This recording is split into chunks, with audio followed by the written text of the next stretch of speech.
नमस्ते सदावत सले मातृभूमि, जय हिंद। दोस्तों शुरू करते हैं आज के डिफेंस समाचार को। बढ़ते पहले डिफेंस अपडेट की तरफ, जो कि प्रोजेक्ट वेदा को लेकर आ रही है। दोस्तों भारत भविष्य के युद्ध को लेकर बड़ी तैयारियां कर रहा है। ऐसे में भारत जानता है कि युद्ध के समय भारत के दुश्मन उनके सैटेलाइट्स को ध्वस्त कर सकते हैं, और इसी को ध्यान में रखते हुए भारत ने प्रोजेक्ट वेदा को शुरू किया है। बाकायदा अब तो इसके लिए रक्षा मंत्रालय अप्रूवल देने के लिए भी तैयार हो गई है, जिसके तहत 200 किलोग्राम का इलेक्ट्रो ऑप्टिकल सैटेलाइट कम समय में और कहीं से भी अंतरिक्ष में भेजा जा सकता है, जिनका इस्तेमाल इंटेलिजेंस, सर्विलांस और एसेट्स के रिकॉग्निशन के लिए किया जाएगा। और ये एक बैकअप सपोर्ट रहेगा भारतीय आर्म फोर्सेस के लिए, ताकि किसी भी तरीके की अगर गड़बड़ी होती है तो इन ईओ सैटेलाइट्स को लोअर ऑर्बिट पर तैनात किया जा सकेगा। दोस्तों इस प्रोजेक्ट के तहत DRDO road mobile launcher platform को तैयार कर रहा है, जिनके जरिए कहीं से भी इन सैटेलाइट्स को लोअर ऑर्बिट पर पहुंचाया जा सकता है, और ये भारतीय आर्म फोर्सेस की मदद करेंगे। यानी कि भविष्य की तैयारियों को देखते हुए भारत ने अपनी कमर कस ली है और तेजी से उन क्षेत्रों में काम कर रहा है जो कि बहुत जरूरी हो जाते हैं, क्योंकि दुश्मन 200 सैटेलाइट्स को तबाह करके आर्म फोर्सेस को अंधा बना सकता है। इसीलिए बैकअप प्लान है प्रोजेक्ट वेदा, जिस पर काम शुरू हो चुका है और इसके लिए अप्रूवल मिलने जा रहा है। बढ़ते नेक्स्ट अपडेट की तरफ। दोस्तों कुछ खबरें ये आ रही हैं कि भारतीय नौसेना के लिए जो 26 multirole carrier borne fighter jets खरीदे जाने हैं, उसके लिए अब फ्रांस के राफेल मरीन को ही पक्का किया जाएगा। और यही नहीं दोस्तों, ये भी कहा जा रहा था कि जब प्रधानमंत्री नरेंद्र मोदी फ्रांस की यात्रा करेंगे तो ये डील साइन हो सकती है राफेल मरीन फाइटर जेट के लिए। लेकिन अब कहा जा रहा है कि ये जो डील है वो 2024 में साइन की जाएगी, जब जनरल इलेक्शन भारत में पूरे हो जाएंगे। इसके पीछे का भी कारण है दोस्तों, जिसका प्रमुख कारण ये भी है कि किसी भी तरीके का कोई पॉलिटिकल कंट्रोवर्सी ना हो जाए, इसीलिए इस डील को 2024 के लिए रिजर्व रखा गया। दोस्तों यहाँ पर मैं बताना चाहूंगा कि हम लगातार किसी भी खरीद के लिए हमेशा देरी करते हैं, जिसका असर अभी तो नहीं लेकिन आने वाले समय पर पड़ता है। और यहाँ पर आप पूरा समझ लीजिए कि 1 साल का वक्त और लगेगा भारतीय नौसेना को इस तरीके के फाइटर जेट्स मिलने में। तो ये कहीं ना कहीं दोस्तों एक बाधा उत्पन्न करता है कि अगर इन केस कोई जंग हो जाती है, समुद्र में ही मान लो, तब इसका खामियाजा भुगतना पड़ सकता है। वहीं दूसरी तरफ इंडियन एयरफोर्स के लिए जो एमआरएफ डील है, उसका भी अभी कोई अता पता नहीं चल रहा है। तो अगर ये ढुलमुल रवैया रहेगा तो कैसे हम उम्मीद कर सकते हैं कि भारत सैन्य रूप से सशक्त हो पाएगा, क्योंकि भारत का दुश्मन एक नहीं बल्कि दो हैं। इसीलिए किसी भी खरीद के लिए भारत को लेट नहीं करना चाहिए। चलिए बढ़ते हैं अगली अपडेट की तरफ। दोस्तों चाइना लगातार खास करके अरुणाचल प्रदेश वाले क्षेत्र में अपनी स्थिति को मजबूत करता जा रहा है, और आपने देखा होगा कि वो न केवल इंफ्रास्ट्रक्चर को वहां पर मजबूत बना रहा है, बाकायदा वहां पर वो अपने घातक विमानों को भी तैनात कर रहा है।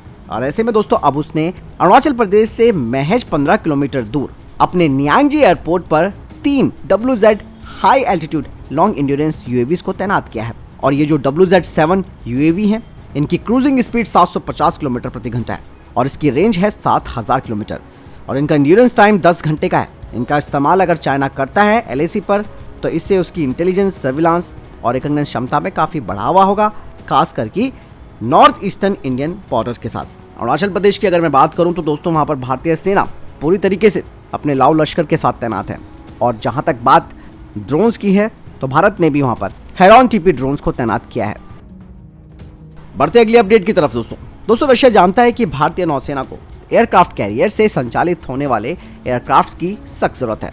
ऐसे में अब रशिया ने भारत को एक नया प्रपोजल दिया है, जो कि एडिशनल MiG-29 के फाइटर जेट्स का है। और यहाँ पर रशिया की इंटेंशन ये भी है कि वो फ्रांस और अमेरिका का जो ऑफर है उसे तोड़ते हुए इस 26 कैरियर बॉर्न फाइटर जेट के कॉन्ट्रैक्ट को हासिल कर सके, जिसमें बाकायदा रशिया ने भारत को MiG-29K का अपडेटेड ऑफर दिया है। और इस अपडेटेड ऑफर में दोस्तों नया और एक इम्प्रूव्ड RD-33 इंजन होगा, जो कि 91 किलोन्यूटन हायर थ्रस्ट को जनरेट करेगा, जो कि वर्तमान में जो भारत के पास MiG-29 है, जो कि 88 किलोन्यूटन थ्रस्ट जनरेट करते हैं, उससे ज्यादा है। इसके अलावा इस अपडेटेड ऑफर में रशिया भारत को advance active electronically scanned array radar system की भी पेशकश कर रहा है, जो कि MiG-29 की डिटेक्शन रेंज को भी बढ़ाएगा, और साथ ही इस फाइटर जेट की मैरीटाइम ऑपरेशनल क्षमताओं को भी बढ़ाएगा।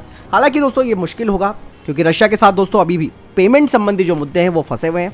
तो ऐसे में भारत के लिए ये मुश्किल होगा रशिया से MiG-29K को खरीदना। बाकायदा मैंने आपको बताया कि भारत राफेल मरीन की तरफ ही आगे बढ़ेगा। बढ़ते अगली अपडेट की तरफ। दोस्तों भारतीय वायुसेना को करीबन 80 मीडियम ट्रांसपोर्ट एयरक्राफ्ट की जरूरत है। ऐसे में ब्राजील के एम्ब्रेर के अधिकारियों ने कहा है कि वो भारत में टाटा और महिंद्रा ग्रुप के साथ C390 एयरक्राफ्ट मैन्युफैक्चरिंग पार्टनरशिप के लिए बातचीत कर रही है। कंपनी को ये आशा है कि वो जल्द ही अपने इंडियन पार्टनर को फाइनल कर देगी, जो कि भारत में इस एयरक्राफ्ट को तैयार करेंगे। कंपनी के अधिकारी ने कहा कि वो भारतीय वायुसेना की मीडियम ट्रांसपोर्ट एयरक्राफ्ट की जरूरतों को पूरा कर सकते हैं, जिन्हें भारत में तेजी से तैयार किया जाएगा। और C390 जो एयरक्राफ्ट है उसकी असेंबली लाइन भारत में तैयार होगी और इसमें जो सिस्टम्स हैं वो भारत निर्मित लगे होंगे। चलिए बढ़ते हैं अगली अपडेट की तरफ। दोस्तों, भारत और अमेरिका के बीच में अब मेगा डील साइन होने जा रही है, जिसके लिए बकायदा शुरुआत हो चुकी है। और इसी सिलसिले में दोस्तों अमेरिका के रक्षा मंत्री लॉयड ऑस्टिन भारत आए हैं, जिसका साफ तौर पर मकसद है कि भारत और अमेरिका जो डिफेंस टेक्नोलॉजी है उसमें सहयोग करेंगे और इसके लिए बकायदा एक रोड मैप भी तैयार किया गया है। और इस रोड मैप के तहत भारत और अमेरिका नई टेक्नोलॉजी को साथ में मिलकर तैयार करेंगे और दोनों ही देश डिफेंस स्टार्टअप इकोसिस्टम को भी बढ़ावा देंगे। यहाँ पर दोस्तों जो सबसे महत्वपूर्ण डील भारत और अमेरिका के बीच में होने वाली है उसमें जेट इंजन टेक्नोलॉजी, इसके तहत F414INS-6 इंजन भारत में तैयार किया जाएगा, जो कि भारत के तेजस मार्क 2, टेडबीएफ और AMCA मार्क 1 फाइटर जेट को पावर देगा। ये डील इसलिए भी महत्वपूर्ण मानी जा रही है कि इंजन टेक्नोलॉजी की डील दोस्तों बहुत क्रूशियल होती है, जिससे कि कोई भी देश किसी के साथ साझा नहीं करता। यहाँ पर अमेरिका देख चुका है कि भारत के साथ उसका भविष्य और ज्यादा सुनहरा है, क्योंकि डील का मतलब ही यही होता है कि दोनों ही देशों को फायदा हो। ऐसे में इंजन के उत्पादन से भारत और अमेरिका दोनों को एक बड़ा फायदा भी मिलेगा। भारत में सबसे बड़ी बात है कि इंजन निर्माण का एक इकोसिस्टम भी तैयार हो जाएगा, साथ ही साथ इससे रोजगार के अवसर भी जनरेट होंगे और भारत को एक नीश टेक्नोलॉजी भी यहाँ पर मिलेगी। इसके अलावा दोस्तों MQ-9B प्रीडेटर ड्रोन की भी डील अब साइन होगी जब भारत के प्रधानमंत्री अमेरिका जाएंगे। आपको मैं बता दूं कि भारत और अमेरिका अत्याधुनिक तकनीक के आदान प्रदान पर सहमत हुए हैं, जो कि भारत के समुद्री, सैन्य और हवाई क्षेत्रों में एक क्षमता का विकास करेगी। और यहाँ पर दोस्तों भारत को अमेरिका सबसे एडवांस टेक्नोलॉजी देने पर भी सहमत हो गया है। दोस्तों यहाँ पर अमेरिका एक बात और जानता है, वो ये है कि इस क्षेत्र में दोस्तों चाइना को टक्कर देने के लिए भारत ही एक सबसे बड़ा रिलायबल पार्टनर अमेरिका का बन सकता है। और जो भारत और अमेरिका के बीच हमेशा से ये बात कही जाती है कि अमेरिका एक विश्वसनीय पार्टनर नहीं रहा है, उसे भी अब अमेरिका सच साबित करना चाहता है, ताकि भारत के लोगों को भी ये मैसेज जा सके कि अमेरिका भारत के बारे में सोचता है। वो बात की बात है कि बाद में ये पलट जाते हैं, लेकिन फिलहाल तो यहाँ पर भारत के लिए एक विन विन सिचुएशन दिखाई दे रही है। और भारत खुद भी चाहता है कि चाइना का मुकाबला करने के लिए अमेरिका का साथ बहुत जरूरी है। वहीं अमेरिका के रक्षा मंत्री लॉयड ऑस्टिन ने चीन को भी करारा जवाब दिया है। उन्होंने कहा कि अमेरिका इंडो पैसिफिक क्षेत्र में नाटो की स्थापना नहीं कर रहा है, क्योंकि चाइना ने यही आरोप लगाए थे कि अमेरिका चीन को घेरने के लिए हिंद प्रशांत क्षेत्र में एक नया नाटो गठबंधन बना रहा है। बढ़ते अगली अपडेट की तरफ। दोस्तों भारत ने अमेरिका के रक्षा मंत्री लॉयड ऑस्टिन को साफ और स्पष्ट रूप से संदेश दिया है कि हमारा जो पड़ोसी निकम्मा मुल्क पाकिस्तान है, उसे अगर आप कोई भी टेक्नोलॉजी या फिर हथियार देते हैं तो प्लीज सावधानी जरूर बरतें, क्योंकि वो भारत के लिए ही बड़ी टेंशन खड़ी करेगा। भारत ने साफ तौर पर कहा कि अगर आप उसको कोई भी संसाधन देते हैं, यानी कि पाकिस्तान को, तो वो उसका दुरुपयोग करेगा, जिससे कि इस क्षेत्र में अस्थिरता पैदा हो सके। क्योंकि पाकिस्तान को दोस्तों उनके F-16 पैकेज को अपग्रेड करने के लिए अमेरिका ने एक बड़ा पैकेज देने की घोषणा की थी। इसके बाद दोस्तों भारत ने भी आज समय रहते अपनी बात बोल दी कि पाकिस्तान के साथ सावधानी बरतने की जरूरत है। बढ़ते नेक्स्ट अपडेट की तरफ। दोस्तों भारतीय नौसेना के दोनों एयरक्राफ्ट कैरियर एक साथ अरब सागर में तैनात किए गए हैं। दरअसल पश्चिमी नौसेना कमान ने अभी हाल ही में एक निरीक्षण किया था और इस दौरान भारतीय नौसेना के जो दोनों एयरक्राफ्ट कैरियर हैं वो अरब सागर क्षेत्र में नेविगेट कर रहे थे। इसके पीछे का कारण दोस्तों ये है कि भारतीय नौसेना यहाँ पर अपनी एक मजबूत उपस्थिति को बनाए रखने के लिए अपनी प्रतिबद्धता को दिखाना चाहती है। ये जो निरीक्षण किया गया था ये इस बात को सुनिश्चित करने के लिए किया गया था कि भारतीय नौसेना पूरी तरीके से इक्विप्ड है और किसी भी संभावित खतरे या फिर किसी भी इमरजेंसी का जवाब देने के लिए तैयार है। और एयरक्राफ्ट कैरियर एक दुर्जय फोर्स मल्टीप्लायर के रूप में काम करता है, जो कि अपनी एयर पावर को भी पेश करता है। चलिए बढ़ते अगले अपडेट की तरफ। दोस्तों चाइना की तरफ से एक बड़ी बात भारत के लिए आ रही है।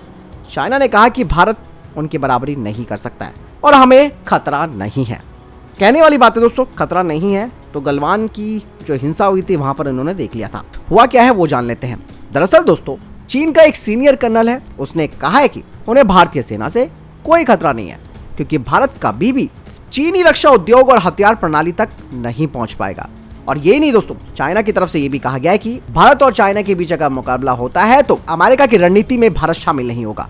बाकायदा चीनियों को इतना कॉन्फिडेंस हो चुका है कि भारत के चीन से आगे निकलने की कोई संभावना नहीं है। और यही नहीं, उन्होंने कहा कि जब आप भारतीय सेना की हथियार प्रणालियों को देखते हैं तो किस तरीके के टैंक, विमान और युद्धपोत भारतीयों के द्वारा बनाए जाते हैं या फिर विकसित किए गए थे। दरअसल दोस्तों मैं आपको बता दूं कि चाइना भारत की आर्थिक उन्नति से चिढ़ा हुआ है।